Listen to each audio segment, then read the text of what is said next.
प्रिय छात्राओं, बीए प्रथम वर्ष में हम द्वितीय प्रश्न पत्र के अंतर्गत बंग महिला की दुलाई वाली कहानी के बारे में अध्ययन करेंगे। मैं डॉक्टर भावना शर्मा, हिंदी विभाग, राजकीय कन्या महाविद्यालय बारा। पूर्व में पिछली कक्षा में मैंने आपको दुलाई वाली कहानी की लेखिका राजेंद्र बाला घोष, जिन्हें कि बंग महिला के नाम से भी जाना जाता है, उनके बारे में संक्षिप्त परिचय दिया था कि राजेंद्र बाला घोष का जन्म कहाँ हुआ, उन्होंने कौन कौन सी पुस्तकें लिखीं, कौन कौन सी कहानी लिखी, कौन सी अनुदित मौलिक कहानियाँ थीं, किससे उनका विवाह हुआ, कहाँ उनका जन्म हुआ, उनकी माता का नाम, पिता का नाम, उनका जन्म, उनकी मृत्यु आदि सब की जानकारी मैंने आपको दी। आज अपन बंग महिला की दुलाई वाली कहानी का अध्ययन करेंगे। दुलाई वाली। काशी के दशाश्वमेध घाट पर स्नान करते एक मनुष्य बड़ी व्यग्रता के साथ गोदुलिया की तरफ आ रहा था। एक हाथ में एक मैली सी तौलिया में लपटी हुई भीगी धोती और दूसरे में सूरती की गोलियों की कई डिब्बियाँ और सूंघनी की एक पुड़िया थी।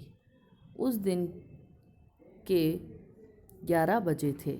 गोदुलिया की बाईं तरफ जो गली है, उसके भीतर एक और गली में थोड़ी दूर पर एक टूटे से पुराने मकान में वह जा रहा था। मकान के पहले खंड में बहुत अंधेरा था, पर ऊपर की जगह मनुष्य के वासोपयोगी थी। वासोपयोगी यानी रहने लायक। नवागत मनुष्य धड़धड़ाता हुआ ऊपर चढ़ गया। वहाँ एक कोठरी में उसके हाथ की चीज़ें रखी और सीता सीता कहकर पुकारने लगा। क्या है, कहती हुई एक 10 बरस की बालिका आकर खड़ी हुई। तब उस पुरुष ने कहा, सीता, जरा अपनी बहन को बुला ला। अच्छा, कहकर सीता गई और कुछ देर में एक नवीना स्त्री आकर उपस्थित हुई। उसे देखते ही पुरुष ने कहा, जो हम लोगों को तो आज ही जाना होगा। उस पुरुष ने, वो जो नवविवाहिता स्त्री थी वो उसकी पत्नी थी, और जो वो बालिका थी जो पहले आकर खड़ी हुई, उसकी पत्नी की बहन थी, यानी कि इसकी साली थी। इस बात को सुनकर स्त्री कुछ आश्चर्ययुक्त होकर और झुंझला कर बोली, आज ही जाना होगा? यह क्यों? भला आज ऐसे जाना कैसे हो सकेगा? ऐसे ही था तो सवेरे भैया से कह देते। तुम तो जानते हो कि मुंह से कह दिया बस छुट्टी हुई। लड़की कभी विदा की होती तो मालूम पड़ता। आज तो किसी सूरत में जाना नहीं हो सकता। तुम आज कहती हो हमें तो अभी जाना है। उसके पति ने उससे क्या कहा? हमें तो अभी जाना है। बात यह है कि आज ही नवल किशोर कलकत्ते से आ रहे हैं। आगरे से अपनी नई बहू को भी साथ ला रहे हैं। सो उन्होंने हमें आज ही जाने के लिए इसरार किया है, यानी कि इसरार माने कहा है। हम सब लोग मुगल सराय के साथ ही इलाहाबाद चलेंगे। उनका तार मुझे घर से निकलते ही मिला। इसी से मैं झट नहा धोकर लौट आया। बस अब करना ही क्या है।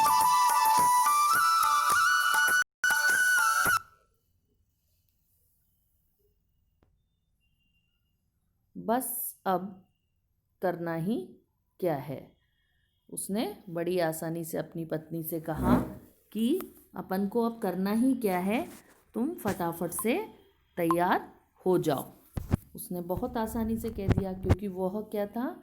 एक पुरुष था। हम सब लोग मुगल सराय से आज ही इलाहाबाद चलेंगे। उसका तार मिलते ही उसने इतनी आसानी से अपनी पत्नी से कह दिया। कपड़ा वपड़ा जो कुछ भी बांध बूंद कर घंटे भर में खा पी कर चलो। जब हम तुम्हें विदा कराने आए ही हैं, तब कल के बदले आज ही सही। हाँ, यह बात है, नवल जो चाहे करावे। क्या एक ही गाड़ी में ना जाने से दोस्ती में बट्टा लग जाएगा? उसकी पत्नी उससे कह रही है, क्या एक ही गाड़ी में नहीं गए तो आपकी दोस्ती को बट्टा लग जाएगा? अब तो किसी तरह रुकोगे नहीं, जरूर ही उनके साथ जाओगे, पर मेरे तो नाकों में दम आ जाएगी। क्यों, किस बात से? उनकी हंसी से। और किससे? हंसी ठट्टा की राह में अच्छी लगती है, उनकी हंसी मुझे नहीं भाती। एक रोज़ मैं चौक में बैठी पूड़ी बना रही थी। इतने में ना जाने कहाँ से आकर नवल चिल्लाने लगे, ए बुआ, ए बुआ, देखो तुम्हारी बहू पूड़ियाँ खा रही है। मैं तो सारे मारे शर्म के मर गई।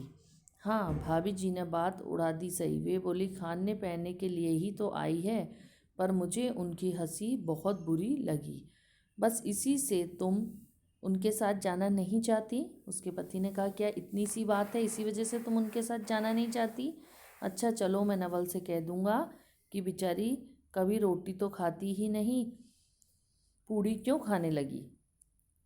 इतना कहकर वंशीधर कोठरी से बाहर चले आए और बोले, मैं तुम्हारे भैया के पास जाता हूँ, तुम रो रुला कर तैयार हो जाना। इतना सुनते ही जानकी देई की आंखें भर आईं और आषाढ़ सावन की ऐसी झड़ी लग गई, आषाढ़ और सावन जैसी झड़ी लग गई। वंशीधर इलाहाबाद के रहने वाले हैं, बनारस में ससुराल है, स्त्री को विदा कराने आए हैं। ससुराल में एक साला एक साली सास के सिवा कोई नहीं है। नवल किशोर इनके दूर के नाते के ममेरे भाई हैं। नवल किशोर कौन? जो ट्रेन से आ रहे हैं, वो इनके दूर के ममेरे भाई हैं। पर दोनों में मित्रता का ख्याल अधिक है, दोनों में गहरी मित्रता है, दोनों एक जान दो कालिब हैं। उसी दिन वंशीधर का जाना स्थिर हो गया। सीता बहन के संग जाने के लिए रोने लगी। माँ रोती धोती लड़की की विदा की सामग्री इकट्ठी करने लगी। जानकी देई भी रोती ही रोती तैयार होने लगी। कोई चीज़ भूल कर धीमी आवाज़ में माँ को याद भी दिलाती गई। 1 बजने पर स्टेशन जाने का समय आ गया। अब गाड़ी या इक्का लाने कौन जाए? ससुराल वालों की अवस्था अब आगे की सी नहीं थी कि 2-4 नौकर चाकर हर समय बने रहें। सीता के बाप के ना रहने से काम बिगड़ गया है। पैसे वालों के यहाँ नौकरी चाकरी के सिवा और भी 2-4 खुशामदी घेरे रहते हैं। छूछे को कौन पूछे, एक कहारिन है, सो भी इस समय कहीं गई है। साले राम की तबीयत अच्छी नहीं है, वे हर घर बिछौने से बातें करते रहते हैं। बिछौने से बातें करना यानी कि हर समय विश्राम करना।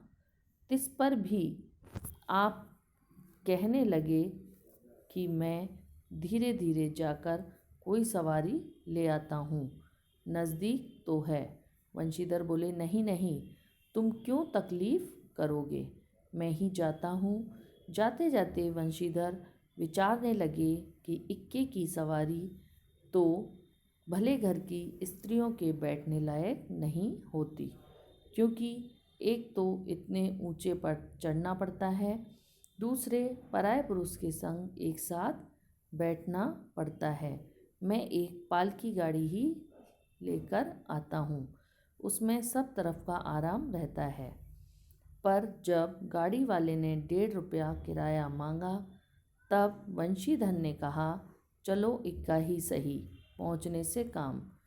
कुछ नवल किशोर तो यहाँ से साथ है नहीं, इलाहाबाद में देखा जाएगा।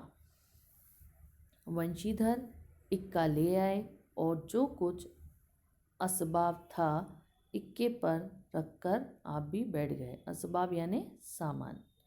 जानकी देई बड़ी विकलता से रोती हुई इक्के पर जा बैठी। इस पर अस्थिर संसार में स्थिरता कहाँ, यहाँ कुछ भी स्थिर नहीं। इक्का जैसे जैसे आगे बढ़ता गया वैसे जानकी की रुलाई भी कम होती गई। सिकरौल के स्टेशन के पास पहुंचते पहुंचते जानकी अपनी आंखें अच्छी तरह पहुंच चुकी थी। दोनों चुपचाप चले जा रहे थे कि अचानक वंशीधर की नज़र अपनी धोती पर पड़ी और अरे एक बात तो हम भूल ही गए कहकर पछता से उठे। इक्के वाले के कान बचाकर जानकी ने पूछा, क्या हुआ, क्या कोई ज़रूरी चीज़ भूल आए? नहीं, एक विदेशी धोती पहनकर आना था सो भूलकर एक देशी धोती पहनकर आना था सो भूलकर विलायती पहन आए। नवल कट्टर स्वदेशी हैं ना, वे बंगालियों से भी बढ़ गए हैं। देखेंगे तो दो चार सुनाए बिना ना रहेंगे। और बात भी ठीक है, नाहक विलायती चीज़ें मोल लेकर क्यों रुपए की बर्बादी की जाए। देशी लेने से ही दाम लगेगा सही, पर रहेगा भी अपने देश में।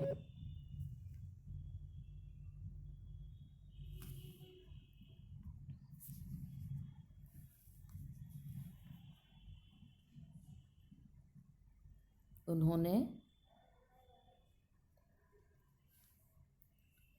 इस तरीके से ये कहानी आज अपन इतना ही इसका अध्ययन करेंगे। आगे की कहानी अपन अगली कक्षा में पढ़ेंगे।